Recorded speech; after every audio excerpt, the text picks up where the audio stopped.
అందరికీ నమస్కారం. Welcome to Myra media. 2024 సార్వత్రిక ఎన్నికలు రసవత్తరంగా సాగుతున్నాయి. అంతేకాకుండా సంచలనాత్మక ఘట్టాలకు నమోదు చేసుకున్న పరిస్థితి. ముఖ్యంగా చూసుకుంటే ఒకే కుటుంబం నుంచి పోటీ చేస్తున్న పరిస్థితి. అక్క తమ్ముడు, అన్నా చెల్లెళ్ళు, అంతేకాకుండా ఇద్దరు అన్నాదమ్ముళ్ళు, ఇటువంటి పోటీలు రసవత్తరంగా సాగుతున్నాయి. అసలు సాంప్రదాయబద్ధంగా వస్తున్నటువంటి ఈ ఎన్నికల పరిణామ క్రమంలో మరి కుటుంబాల పోటీ ఎలా ఉంటుంది, ఏంటి, ఆయా అంశాలపై మరి సవివరంగా మనకు తెలియజేసేందుకు మరి సీనియర్ రాజకీయ నాయకులు, రాజకీయ విశ్లేషకులు, మాజీ శాసన సభ్యులు అడుసుమిల్లి జయప్రకాష్ గారు మనతో ఉన్నారు. నమస్కారం జయప్రకాష్. నమస్కారం అండి. మనం చూస్తున్నాము, చాలా చూసుంటారు సార్వత్రిక ఎన్నికలు మీరు. కానీ కుటుంబాల మధ్య ఇరు పార్టీల నేతలు కానీ, రెండు పార్టీల మధ్య మరి అన్నా తమ్ముళ్ళు, అక్క చెల్లెళ్ళు, భార్యాభర్తలు పోటీ చేసుకున్న పరిస్థితులు కూడా ఉన్నాయి. ఏంటి, ఎలా ఉంది ఈ పరిస్థితుల్లో 2024 ఎన్నికల ఎలా ఉంది, మరి పరిస్థితి ఏంటి అని అంటే మీరేం చెప్తారు? ఇప్పుడు ఎక్కడా లేదు, ఇక్కడ మన విజయవాడలోనే అన్నాదమ్ములు ఇద్దరు పార్లమెంటుకు పోటీ చేసుకుంటున్నారు. కేశినేని నాని, కేశినేని చిన్ని. అదేవిధంగా ఇప్పుడు ఇళ్ళు పోటీ చేసుకోవటం అంటే అక్కడ అవినాష్ రెడ్డిను షర్మిల పోటీ చేసుకున్నారు, అన్నా చెల్లెలు. ఒకే ఇంటి పేరు వాళ్ళు, ఒక దాదాపు కజిన్స్. అట్లా వీళ్ళు పోటీలు ఇప్పుడు కుటుంబాలు పోటీ చేస్తున్నాయి. అది ముఖ్యం అందరికన్నా ముందు. ఎక్కడ చెప్తారు, ఇప్పుడు యనమల రామకృష్ణుడు వాళ్ళ కూతురు, అల్లుడు ఈయంకుడు. కూతురు తునిలో, అల్లుడు ఏలూరు పార్లమెంటు, ఈయంకుడు కడపలో రఘురామరెడ్డి పోటీ చేశారు. దాని మీద ఆయన మీద పోటీ చేస్తున్నాడు వాళ్ళు ఈయంకుడు, పుట్టా సుధాకర్. అట్లా వీరంతా ఉండండి. వీళ్ళు కాక చంద్రబాబు కుటుంబం. చంద్రబాబు కొడుకు, చంద్రబాబు బామ్మర్ది, చంద్రబాబు వదిన. చంద్రబాబు వదిన వేరే పార్టీ, కానీ వీళ్ళందరూ ఒకటే కూటమిలో ఉండాళ్ళు. ఎవరు? చంద్రబాబు నాయుడు గారు, లోకేష్, బాలకృష్ణ, పురంధేశ్వరి. వీళ్ళ భరత్ బాలకృష్ణ రెండో అల్లుడు. బాలకృష్ణ ఇద్దరు అల్లుళ్ళు కూడా కలిపి, అంటే భరత్ కూడా వైజాగ్ నుంచి పోటీ చేస్తున్నాడు. ఇది ఒక కూటమి, రెండు కుటుంబ కూటములు పనిచేస్తున్నాయి. పూర్వం ఇట్లా లేవు సార్. ఎవరికి వాళ్ళు అన్నదమ్ములు పోటీ చేయడం అనేది గతంలోనే కడప జిల్లాలో పోటీ చేసుకున్నారు ఇద్దరు రెడ్డి అన్నదమ్ములు. రాజంపేట ఏరియాలో అనుకుంటా. అప్పట్లో ప్రభావతమ్మ అని ఒక ఆమె ఉండేది. వాళ్ళ బ్రదర్స్ చాలా ఏళ్ళు ఎమ్మెల్యే చేసింది. వాళ్ళ బ్రదర్స్ ఇద్దరు ఒకళ్ళ మీద ఒకళ్ళు పోటీ చేసుకున్నారు. పులివెందులో కూడా ఆసక్తికరమైన చర్చ జరిగింది మొన్న. విజయం మీద వివేకానంద రెడ్డి చేశాడండి. విజయం మీద వివేకానంద రెడ్డి చేశాడు. డిపాజిట్ కూడా రాలేదు. ఇప్పుడు ఇక్కడ ఏంటంటే మన జిల్లాలో ఇంకొక ఆసక్తికరమైన విషయం చెప్పనా, తిరువూరులో తండ్రి కొడుకులు పోటీ చేసుకున్నారు. పేట బాపయ్య గారును పేట రామారావు గారు. పేట బాపయ్య గారు కాంగ్రెస్, పేట రామారావు గారు కమ్యూనిస్ట్ పార్టీ, అవిభక్త కమ్యూనిస్ట్ పార్టీ. ఒకసారి పేట బాబాయ్ గారు గెలిచారు, ఒకసారి పేట రామారావు గారు గెలిచారు. జనరల్ కాన్స్టిట్యున్సీ అప్పుడు. అట్లా భార్యాభర్తలు పోటీ చేస్తున్నారు. పూర్వం అందరికీ తెలుసు భారతదేశంలో అదెక్కడ, కృపలాని, సుచేత కృపలాని. యూపీలో ఆచార్య ప్రొఫెసర్ కృపలాని, సుచేత కృపలాని స్వాతంత్ర సమరయోధులు ఇద్దరు, భార్యాభర్తలు ఇద్దరు పోటీ చేసుకున్నారు. అంటే అప్పటికే కలిసే ఉన్నారా? ఎట్లా అయినా కలిసే ఉన్నారు. సుచేత కృపలాని గెలిచింది భర్త మీద. ఇక్కడే తండ్రి మీద కొడుకు గెలిచాడు, కొడుకు మీద తండ్రి గెలిచాడు మళ్ళీ ఒక్కోసారి. అట్లా ఇటువంటి పోటీలు ఇంక మన తెలంగాణ ఎన్ని ఉన్నాయో ఇప్పుడు ఉంది. మహారాష్ట్రలో శరద్ పవార్ కుటుంబంలో సుప్రియా సూలే మీద వేసి అజిత్ పవార్ భార్య, వాళ్ళిద్దరు సొంత వాళ్ళే, ఒకే కుటుంబం, పవర్ కుటుంబం వాళ్ళే. కానీ జేపీ గారు ఒకే భార్యాభర్తలు అన్నదమ్ముళ్ళు వేరు పార్టీల్లో పోటీ చేయటం, ఒకళ్ళు ఓడిపోవడం, ఒకళ్ళు గెలవడం సహజంగా జరుగుతుంది. ఆ తర్వాత కూడా కుటుంబ బాంధవ్యాలు నిలుస్తే బాంధవ్యాలు బాగానే ఉండాలండి. సుచేత కృపలాని ఉన్నారా? అంటే రాజకీయాలు వేరు, కుటుంబం అనుకున్నప్పుడు అది ఆ రోజుల్లో ప్రిన్సిపల్స్ వేరు. ఇది ఇప్పుడు పేట బాపయ్య గారు, పేట రామారావు గారు ఉంటారు, స్వాతంత్ర సమరయోధులు పేట బాపయ్య గారు, పేట రామారావు గారు కమ్యూనిస్టులు వదులు. అది నేనే ఈ కుటుంబ రాజకీయాలు ఈ పోటీలు చేయటాలు అనేది అనాదిగా ఉంది. మీకు ఆంధ్రప్రదేశ్లో చూసుకుంటే ముఖ్యంగా చాలా గొప్ప విషయం నేను చెప్తున్నా మీకు. భారత రాష్ట్రపతిగా చేసిన నీలం సంజయ్ రెడ్డి గారి మీద స్వయాన ఆయన బామ్మర్ది తరిమిల నాగిరెడ్డి గారు జైల్లో నుంచి పోటీ చేసి సంజయ్ రెడ్డి గారిని ఓడించాడు. చారిత్రాత్మక ఘట్టం. ఇదే కుటుంబంలో నీలం రాజశేఖర రెడ్డి గారు అని ఒక ఆయన ఉన్నారు. ఈడ నీలం సంజయ్ రెడ్డి గారి తమ్ముడు, ఆయన కూడా సిపిఐలో చాలా పెద్ద నాయకుడు. అట్లా ఇది హిస్టారికల్గా మనం చూసుకునే విషయంలో ఇది చేయాలి. అదేవిధంగా ఒకే ఓటుతో ఆంధ్రప్రదేశ్ కాదు, ఆంధ్రాలో ఓ ప్రభుత్వం పడిపోయింది. ప్రకాశం పంతులు గారి ప్రభుత్వాన్ని ఒకే ఓటుతో, ఆ ఓటు ఎవరిదో అంటే అడిసిమిల్లి సుబ్రహ్మణ్యేశ్వరరావు గారని కైకిలూరు ఎమ్మెల్యే అప్పట్లో, ఆయన ఓటుతో ప్రభుత్వమే పడిపోయింది. ఆయన ప్రకాశం పంతులు గారికి వ్యతిరేకంగా ఓటేయటం వలన ఆ ప్రభుత్వమే పడిపోయింది. ఇట్లా మీకు ఇంకో చెప్తా, భద్రాచలం పార్లమెంట్ నియోజకవర్గం ఉండేది పూర్వం. దీనికి ముందు ఈ అరకుకు ముందు భద్రాచలం ఉండేది. 4 జిల్లాల్లో ఉండేది భద్రాచలం నియోజకవర్గం. ఈ భద్రాచలం నియోజకవర్గంలో రసవత్తరమైన పోటీలు జరిగాయి. అది ఎస్టీ రిజర్వ్ నియోజకవర్గం. స్వాతంత్ర సమరయోధురాలు రాధాబాయి ఆనందరావు గారు పోటీ చేసి గెలిచారు. ఓకే. ఈ రాధాబాయి ఆనందరావు గారి మీద పోటీ చేసినారు వాణి రమణరావు గారు స్వయానా చెల్లెలు. ఇది అక్క చెల్లెళ్ళ పోటీ. ఇట్లా అనేకం జరిగినాయి ఈ రాష్ట్రంలో. అట్లా మీకు ఇప్పుడు మహారాష్ట్రలో అజిత్ పవార్ కూతురు మీద శరద్ పవార్ కూతురు పోటీ చేస్తుంది. ఇద్దరు ఒకటే ఫ్యామిలీ, ఒక ఫ్యామిలీ, అక్క చెల్లెళ్ళు. అక్క చెల్లెళ్ళు.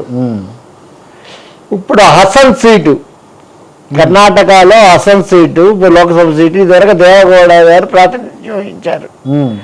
తర్వాత వాళ్ళ అబ్బాయి పుట్టుస్వామి గారు ఇది చేశారు, పోటీ చేసి గెలిచేవాడు. ఇప్పుడు అక్కడ ఒక రైవలరీ వచ్చాడు, ఒక మనవాడు, ఆ సీటు నాకు కావాలని. ఇప్పుడు ఆ సీటు గురించి గొడవలు జరుగుతున్నాయి. ఓకే. ఇట్లా ఇవన్నీ జరుగుతూ ఉంటే అన్నిటికన్నా ఆసక్తికరమైన విషయం ఏంటంటే హైదరాబాద్లో, తెలంగాణలో తండ్రి కొడుకులు పోటీ పడుతున్నారు. ఎక్కడది? కోనా శ్రీశైలం గౌడు, వివేకా గౌడు. ఓకే. టిఆర్ఎస్ కాంగ్రెస్ అంటే ముగ్గురు నీళ్ళు, 3 people from the same family. Okay. అప్పట్లో తెలుగుదేశం నుంచి ఒకతను, టిఆర్ఎస్ నుంచి ఒకళ్ళు, కాంగ్రెస్ నుంచి ఒకళ్ళు, ముగ్గురు 3. Kona Srisailam Goud and his son mister Vivekananda Goud are contesting from Quthbullapur constituency నుంచి పోటీ చేశారు. అలాగే కర్నూలు జిల్లాలో ఫ్యామిలీ, కోట్ల ఫ్యామిలీ, కోట్ల సూర్యప్రకాష్ రెడ్డి, కోట్ల వాళ్ళ మిస్సెస్ కోట్ల సుజాతమ్మ, అంటే కోట్ల విజయభాస్కర్ రెడ్డి గారి కొడుకు సూర్యప్రకాష్ రెడ్డి, వాళ్ళ కోడలు సుజాతమ్మ. వీళ్ళిద్దరూ పోటీ చేస్తూ ఉండేవాళ్ళు. ఓకే. కోట్ల విజయభాస్కర్ రెడ్డి గారు చచ్చిపోయిన తర్వాత ఇక వీళ్ళకి ఆపోజిట్ ఎవరు? KE Krishnamurthy, KE Prabhakar, KE Shyambabu. మళ్ళీ వాళ్ళ ఫ్యామిలీ, వాళ్ళొక ఫ్యామిలీ. ఈ కేఈ శ్యాంబాబు, కేఈ కృష్ణమూర్తి వీళ్ళ రైవల్స్ అసలు. కానీ ఇవాళ వాళ్ళందరూ కలిసి పోటీ చేస్తున్నారు ఒకే పార్టీకి.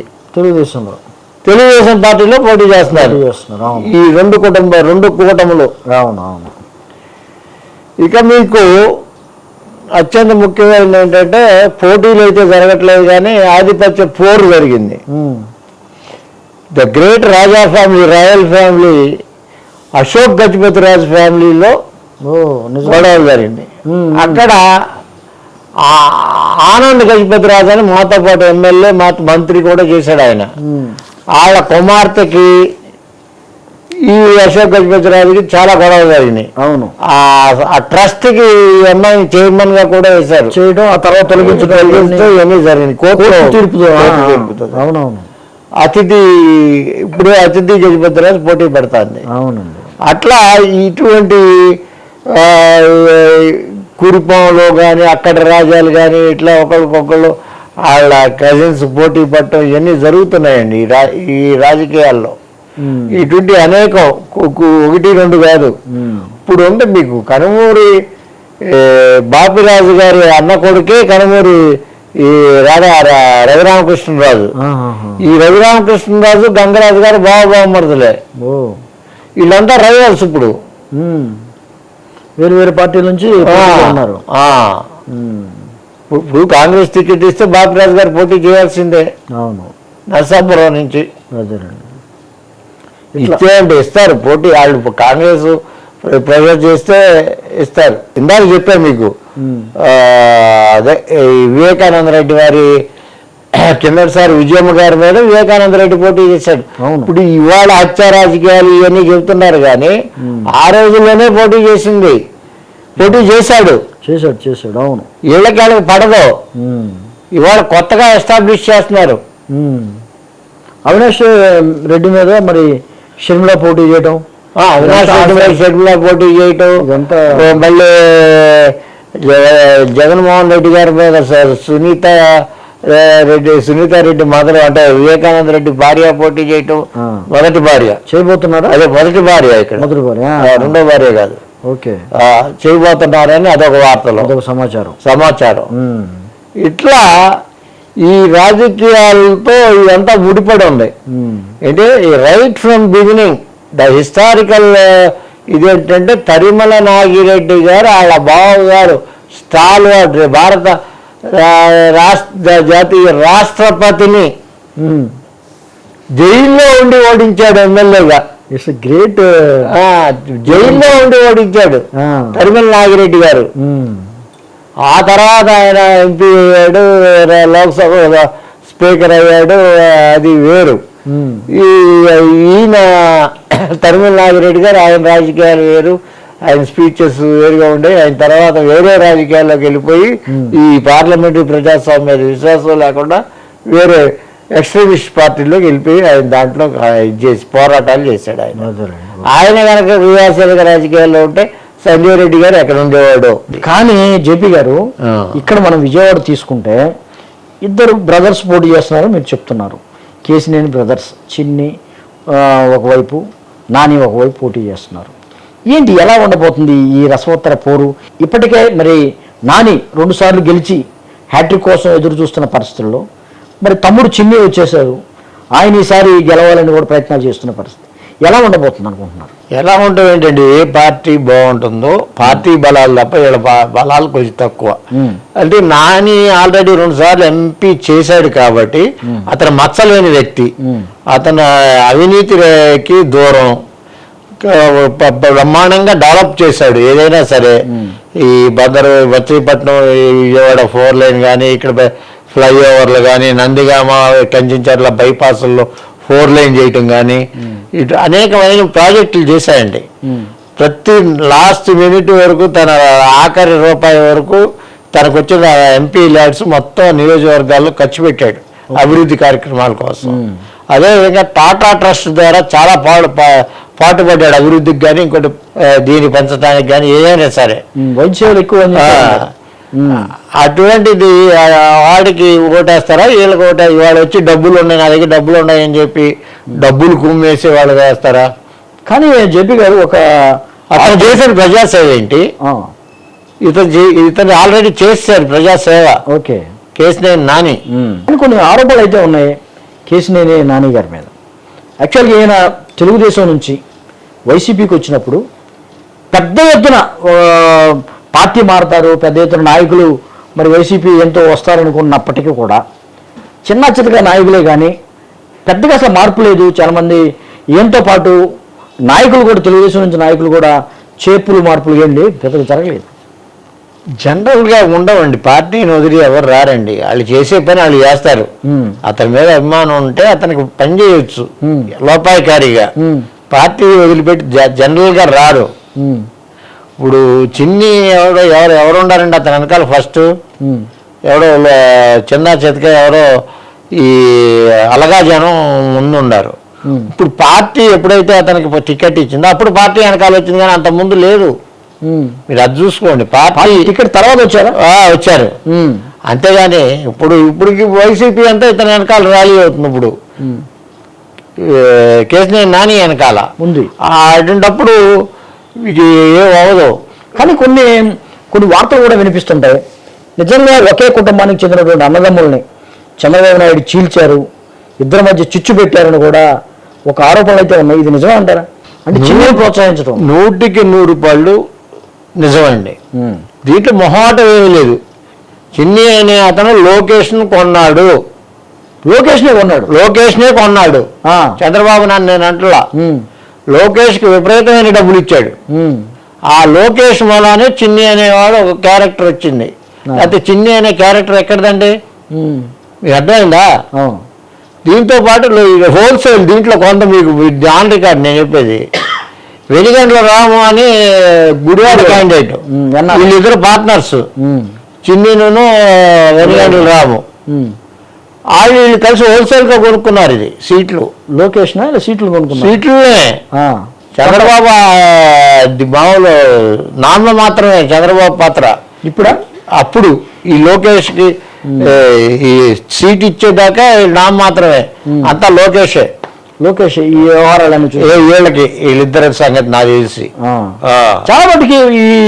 చాలా వరకు ఈ సీట్ల పంపకాల్లో కానీ సీట్ల ఎంపికలో కానీ లోకేష్ కీలకంగా వ్యవహరించారని కూడా చెప్తూ ఉంటారు. 100 అంతా డబ్బులతో కీలకంగా వ్యవహరించడం అంటే డబ్బులే, అంతకన్నా వేరే ఏమీ లేదండి. అదే పూర్తిగా డబ్బులోనే. లేకపోతే లోకేష్ లోకేష్కి అంత ఇదే ఉందా? లోకేషే గెలవలేనాడు, వీడు ఇంకొకళ్ళు నిర్ణయించే ఏదో ఉందా? ఈ ఎమ్మెల్యేగా గెలవలేడు, అతను ఈ సీట్లు నిర్ణయించే స్థాయి అతనికి ఎక్కడ ఉంటుంది? ఈ అభ్యర్థుల లిస్టును చూస్తే మనం ఒకసారి టీడీపీ లిస్టులో ప్రత్యక్షంగా లోకేష్ మార్కు కనిపిస్తుంది, ప్రత్యక్షంగా లోకేష్ ఎంపిక చేసినటువంటి అభ్యర్థులు కనిపిస్తున్నారని కూడా చెప్తూ ఉంటారు. టీడీపీ లిస్ట్ ఏముందండి, జనసేన లిస్ట్ ఏముందండి, రెండు ఒకటే. బీజేపీ లిస్ట్ కూడా ఒకటే. అందరికీ సప్లైరు చంద్రబాబు. క్యాండిడేట్లు సప్లై చేసే ఇది పెట్టుకున్నాడు, ఏజెన్సీ పెట్టుకున్నాడు చంద్రబాబు. ఆ ఏజెన్సీలో ద్వారా మీ క్యాండిడేట్లు పంపబడును అని బోర్డు పెట్టుకున్నాడు వాళ్ళ ఆఫీస్లో. అట్లా జనసేనకు ఇప్పుడు అవినిగడ్డకి పంపించాడు మండల బుద్ధ ప్రసాద్ని, ఆ పాలకొండకు నిమ్మకాయ జయకృష్ణన్ పంపించాడు. ఇట్లా అనేక చోట్ల చంద్రబాబు బోర్డు మందిని పంపించాడు. మొత్తం టీడీపీకి కూడా పంపించాడండి. Supplier, candidate supplier. మీకు మంచి అనుభవజ్ఞమైన క్యాండిడేట్లు కావాలంటే నన్ను సంప్రదించవలసిందిగా అని బోర్డు పెట్టుకున్నాడు చంద్రబాబు. 100% నమ్మవద్దు. కరెక్ట్, వాస్తవం. చంద్రబాబు 100% చేస్తున్నాడు. క్యాండిడేట్లు సప్లై చేసేవాడు ఎవరికి? జనసేనకి, బీజేపీకి క్యాండిడేట్లకి. వాస్తవంగా అదే. లేకపోతే హెచ్చర్లు ఎవడో కమ్మాండ్ నుంచి పెట్టాడు. అసలు ఎంతమంది కమ్మాండ్ని పెట్టాడండి? అవునండి. కానీ ఇక్కడ ఇంకొక విషయం కూడా మన జిల్లాకు సంబంధించి, తిరువూరు నియోజకవర్గం సంబంధించి అక్కడ ఎప్పుడు కూడా స్థానిక నేతలు ఉండరు, స్థానికేతరులే ఉంటారు ఎక్కువగా. ఈ నేపథ్యంలో అమరావతి ఉద్యమ నేత అంటూ ఒక అతను ముందుకు వచ్చాడు, శ్రీనివాస్, కొలకపూడి శ్రీనివాస్. అతనికి సీట్ ఇవ్వడం జరిగింది అక్కడ. అది లోకేషే ఇచ్చారని కూడా చెప్తూ ఉన్న పరిస్థితి. అది డబ్బులు కాదండి, అది ఏంటంటే చంద్రబాబు జగన్ ఎవరు ఎక్కువ తిడతాడో ఇది చేశాడో. టీవీ5 క్యాండిడేట్ అతను, మీ టీవీ5 ఏబిఎన్ క్యాండిడేట్, ఆ రెండు దాంట్లోనే కనపడతాడు అక్కడ ఆ డిబేట్లలోనే అతను. వాళ్ళు sponsored candidate. Andhrajyothi, ABN Andhrajyothi sponsor చేసిన క్యాండిడేట్ అతను. లోకేష్ కాదు, ఎవరు కాదు, నేను చెప్తున్నా కదా ఇది. అతను ఆ క్యాండిడేట్, కానీ అతను గెలవడు. అది చూసుకోండి మీరు. ఎన్నో ఏళ్ళ నుంచి, 4 ఏళ్ళ 5 ఏళ్ళ నుంచి టీవీ5 ఏబిఎన్ లో అతను వచ్చాడా లేదా? ఇదే క్యాండిడేట్ బీజేపీ నాయకుడు విష్ణువర్ధన్ రెడ్డిని చెప్పుతో కొట్టాడు. ఆడికి సీట్ ఇస్తారండి? అవును. అసలు బీజేపీ వాళ్ళకి బుద్ధి లేదు, వాళ్ళు సీట్ ఇస్తే ఒప్పుకోవడానికి. అవును, ఇదే వీళ్ళ పని.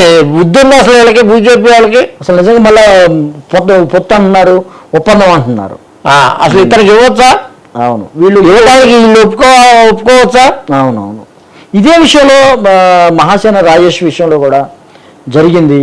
అక్కడైతే కొంత మరి బ్యాక్ తీసుకోవడం జరిగింది, కొంత నష్ట నివారణ అయితే జరిగింది. కానీ ఇక్కడ మాత్రం అలానే ఉందంటారు. అలాగే ఉంటే అతను ఓడిపోతాడు. 100కి 100 పాళ్ళు ఓడిపోతాడు. ఓకే, ఒక పాలు కాదు, 100కి 100 పాళ్ళు.